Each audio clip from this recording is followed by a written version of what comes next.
Good evening, everybody, and welcome to the 2024 FCS Bracketology Show. Here we are on the final Saturday of the FCS regular season in Vermillion, South Dakota. New York. What? Be quiet. We're doing a show over here. Tonight we're going to pick the field of 24 teams Izzo, after awful. Hey, I'm trying to work over here, buddy. Come on. The Bison losing today to South Dakota 29-28. That's going to throw a wrench into the seeding plans. We're going to pick the field of 24. Izzo, you're a wrench. I don't know who this guy is. I cannot do this show by myself, though, as per tradition, we're normally joined by the most foremost bracketologists in the country, one Jeff Kolpack. He's nowhere to be found. You'll remember years ago he came in. Who are you? The mad heckler, buddy. Oh, wow. Are you some sort of bracketologist? Oh, well. There he is. There he is. You got your own microphone. Wow. Oh. Boy, you just come up with different entrances every year. Always here. a pleasure to be. It's great to see a part you. Of the, yeah, great to see you too. I didn't appreciate the heckling, but Just wanted apparently to see if you could handle it. A little rattled there. The Bison may have been rattled there at the end of the football game, Jeffrey. South Dakota knocks off North Dakota State 29-28. I think we need to hammer the seeds part of this. I think picking the field of 24, I won't say it's easy, but I think that part is the easier part than trying to figure out how you're going to seed these teams. Well, so now you're talking the top four. Yeah, I think let's get right to that. And Montana State's the obvious number one, unbeaten. Yep. Rolled through the season. FBS win. Yep, hands down. 2 through 4 now. You got NDSU, South Dakota State, and South Dakota. We believe will be the top three. And don't forget now, I know this game is fresh, but you got to take the whole season. And each want to win over each other. Yep. So SDSU beat USD, NDSU beat SDSU, and now USD beat NDSU.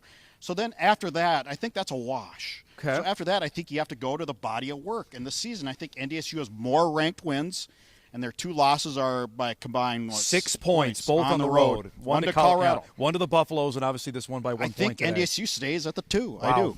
That's going to be the debate in the room about who's going to pound. And now Matt Larson has to leave the room, obviously, when North Dakota State comes up, about who's going to pound on the table for body of work as opposed to heat of the moment and the head-to-head. Because then, if you're going to go head-to-head, Jeff, then if you put South Dakota ahead of NDSU, then the Bison have to be ahead of the Jackrabbits because they have that. And they'd be 3, but then why would USD be ahead of South Dakota State? Right, that's the thing. South Dakota State has the victory over USD, and you cannot ignore, in my opinion, and I know people are going to come with this that I'm from a Bison point of view, USD and SDSU played non-Division I games.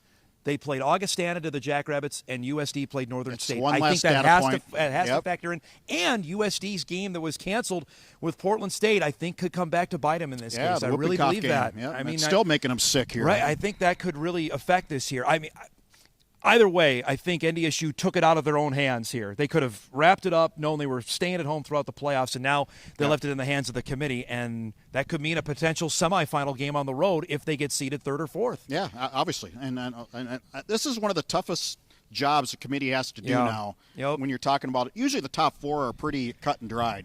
This is certainly the top 2 is, yes. Yeah, in my recollection, I've never seen it garbled like this, the top 4. Now, after that, wherever you put the Bison, the Jacks, and the Coyotes, UC Davis likely going to be the 5 seed after their 2 losses. One's to Cal, the other's by 2 to Montana State on their home field. They've done enough with 10 wins to warrant a top 5 seed. No question, and after that, I think you still got to go to the Big Sky right after that. So you have Idaho at 6. I flipped them with Mercer. I Okay. think Mercer at 10-2, and granted, one of their losses to Alabama. Now, I know you're hard on Mercer for losing to Samford and giving up 50-some-odd points to Samford earlier this season, and obviously Samford didn't have a good year. I could see that. Idaho's getting healthy, by the way. Their starting quarterback is back. They have an FBS win, and they gave Oregon maybe its toughest game of the season this year. Could have won that game, too. That was the start of the year. I have Richmond sliding into the 8th spot. They won 10 games. They won the CAA. I know the CAA was down and has 16 teams in it, but I think 10 wins and 10 Division I wins. And very impressive today over William and Mary. They shut out William and Mary and got that. So that's what we see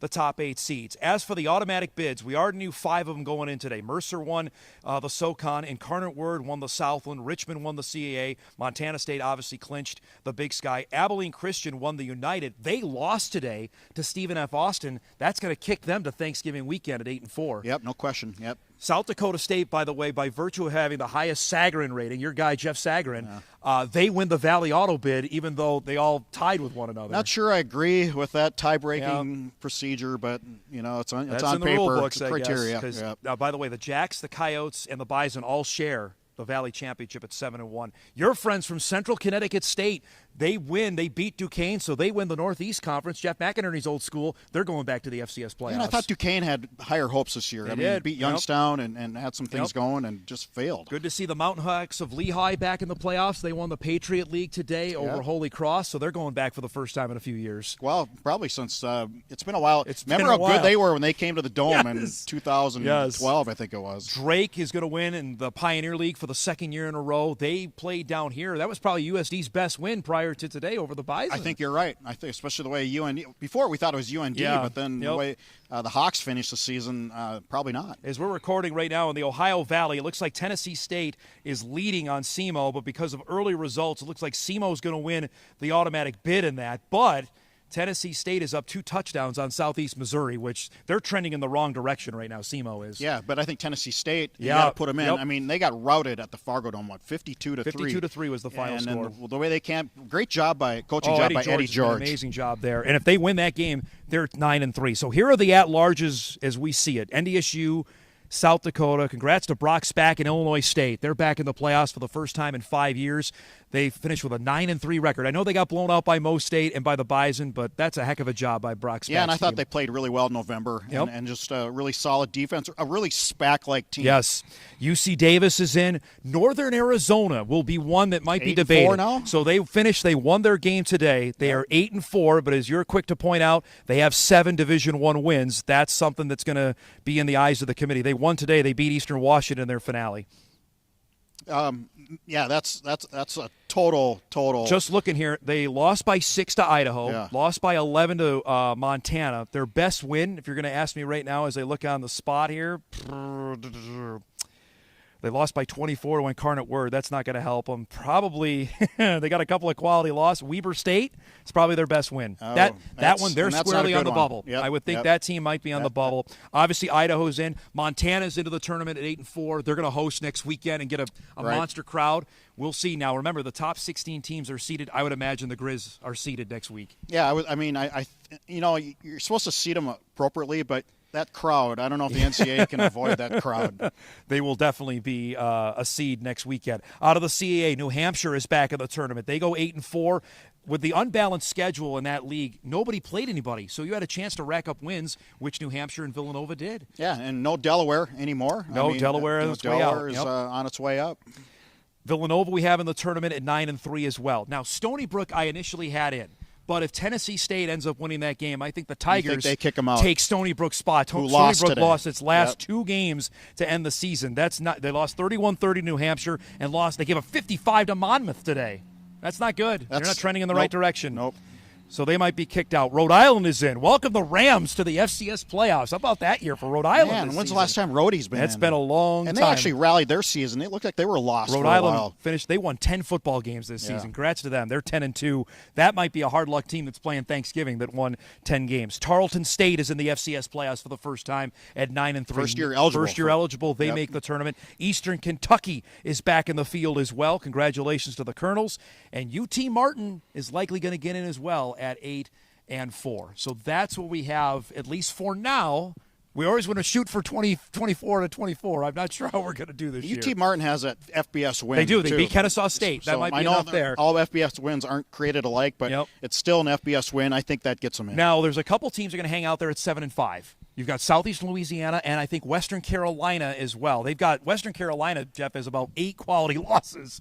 I don't know if that's going to enough to sway the committee. Yeah, I mean, lost to East Tennessee and Campbell. That Campbell loss is not good. That's not going to work. Nope. And Southeast just got hammered at home by South Dakota State. Right. 2 FBS losses, though. So that technically shouldn't count. And beat Incarnate Word. Right. That might help them the most because we know the Word won the league championship. I am really, really curious about how the seeding is going to work, because now we talked about this on our podcast. 9 through 16 get seeded, so it's a true national tournament. You're going to see regional games in the first round, but after that, we're going to see teams going all over the country. Yeah, goodbye to South Dakota State in the second round, or goodbye to South Dakota in the second round. It's about time. I mean, spend the money, make it a true tournament. I'm really looking forward to seeing really how it all shakes out for 16. And I'm really interested on top the 2 through 4. Yep. I mean, somebody's going to be mad. There's no other way around it. I mean, the Bison last year, I think they firmly believe they should have been a top 8 seed. They were left in playing on Thanksgiving weekend. Right. Somebody's going to have to play a road game that believes they earned a top 3 seed, and that's not going to happen tomorrow because only 2 can get it. Well, again, don't schedule Division II teams. That's kind of where you know I what? stand. We have said that for 10 years since the Bison did it Right. in 2013. I think that echoes true here today. All right, so there you have it. Again, the actual selection show comes up tomorrow morning at 11:30 on ESPNU. We'll have full coverage of that coming up tomorrow on WDAY and Inforum.com as we'll break everything down to see the pathway to Frisco. It's going through Bozeman. We'll see who the other side, if it's going through Fargo, Brookings, or here in Vermillion. And by the way, I really didn't mean what I said. I'm not going back to New York. I felt so confident with that hair on. You look pretty good, though. For Jeff Kolpack, the foremost bracketologist, I'm Dom Izzo. That's the 2024 Bracketology Show.